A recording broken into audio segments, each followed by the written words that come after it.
আজকে আপনাদের সাথে শেয়ার করতে চলেছি ধনিয়া চিকেন বা ধনেপাতা চিকেন রেসিপি।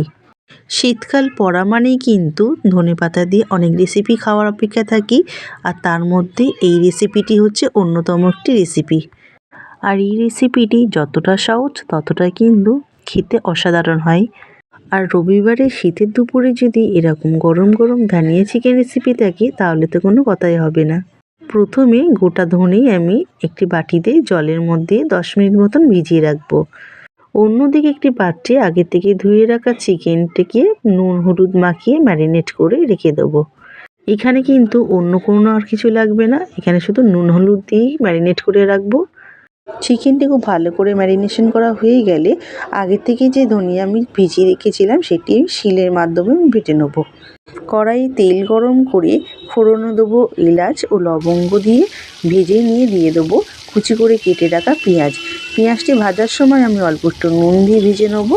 ভাজা হয়ে এলে কালার চেঞ্জ হতে শুরু করলেই দিয়ে দেবো ম্যারিনেশন করা চিকেনটি দিয়ে মিনিট 5 থেকে 7 মিনিট হাই ফ্লেমে আমি কষিয়ে রান্না করে নেব।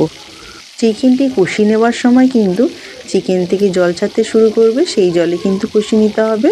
ভালো করে কষিয়ে নেওয়া হয়ে গেলে আদা রসুন বাটা ও ধনিয়া বাটাটি দিয়ে ভালো করে কষিয়ে নেব। যতক্ষণ না আদা রসুনের কাঁচা গন্ধটি যাচ্ছে ততক্ষণ কিন্তু ভালো করে কষিয়ে আমি রান্না করে নেব। চিকেনটি কষিয়ে নেওয়ার সময় কিন্তু অল্প একটু মশলা দেওয়া জল অ্যাড করব এবং আবারও খুব ভালো করে কষিয়ে রান্না করে নেব। এইভাবে কষিয়ে রান্না করার সময় কিন্তু চিকেনটি প্রায় 50% মতন সেদ্ধ হয়ে যায়। আমার এখানে চিকেনটি খুব ভালো করে তেল ছেড়ে দিয়েছে, মানে কষানো খুব ভালোভাবে হয়ে গেছে। দিয়ে দেবো বাদাম বাটা এবং বাদাম বাটা ধোয়া জল, আর দেবো গুঁড়ো মশলার মধ্যে জিরে গুঁড়ো ও ধনিয়া গুঁড়ো। সব কিছু মশলা খুব ভালো করে কষিয়ে নেব।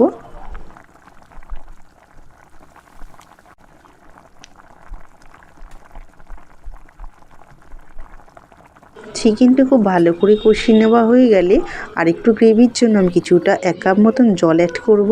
আর এখানে দেখতেই পাচ্ছেন চিকেনটি কিন্তু আমার অনেকটাই সেদ্ধ হয়ে এসছে। ঢাকনা চাপা দিয়ে মিনিট 15 আমি রান্না করে নেব। যতক্ষণ কুক হবে ততক্ষণ একটি পেস্ট বানিয়ে নেব। নিয়ে নেব মিক্সির মধ্যে ধনেপাতা, নিয়েছি কাঁচা লঙ্কা আর লেবুর রস এবং বরফের টুকরো। এই লেবুর রস ও বরফের টুকরো দেওয়ার ফলে কিন্তু ধনেপাতাটা একেবারেই কালো হয় না, একেবারে কিন্তু সবুজ থাকে। আপনারা চাইলে জল দিয়েও পেস্ট করে নিতে পারেন, তবে বরফের টুকরো দিয়ে পেস্ট করলে কিন্তু ধনেপাতার রঙটা সেই সবুজই থাকে। চিকেনের মধ্যে দিয়ে দেবো আমি ধনেপাতা পেস্ট এবং মিক্সি ধোয়া একটু জল দিয়ে দেবো। এখানে কিন্তু আমার বেশিক্ষণ আমি কুক করব না, কারণ আমার চিকেনটি কিন্তু অলমোস্ট সেদ্ধ হয়ে গেছে।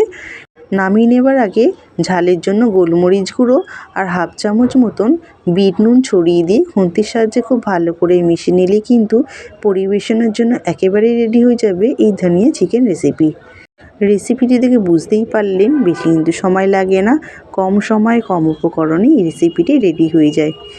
এই রেসিপিটি অনেকেই অনেক রকমভাবে করেন, তবে কথা দিচ্ছি এইরকমভাবে যদি করেন তাহলে বাড়ির সকলে কিন্তু আঙুল চেটে পুটে খেতে বাধ্য হবে। এই রেসিপিটি ভাত, রুটি, পরোটা, নান, রুটি সব কিছুর সাথে কিন্তু খুব ভালোভাবেই যায়। তবে এখানে আমি শীতের দুপুরে ভাতের সাথে ট্রাই করেছিলাম। আপনারা চাইলে ভাত, রুটি, পরোটা বা রুমালি রুটি যে কোনো কিছুর সাথে কিন্তু ট্রাই করতে পারেন। আমার আজকের এই রেসিপিটি যদি আপনাদের ভালো লেগে থাকে লাইক, শেয়ার এবং কমেন্ট করে জানাবেন যে আপনাদের কেমন লাগলো। আমার এই চ্যানেলে নতুনত্ব রেসিপি পেতে চ্যানেলটি সাবস্ক্রাইব করে পাশে বেল আইকনটি প্রেস করে দেবেন, যাতে সবার আগে নতুনত্ব ভিডিও আপনার কাছে পৌঁছাতে পারে। আর হ্যাঁ, ভিডিওটি সম্পূর্ণ দেখার জন্য অসংখ্য ধন্যবাদ। তাহলে ফিরছি পরবর্তী নতুনত্ব কোনো ভিডিও নিয়ে। ততক্ষণে ভালো খান, ভালো থাকুন, টাটা।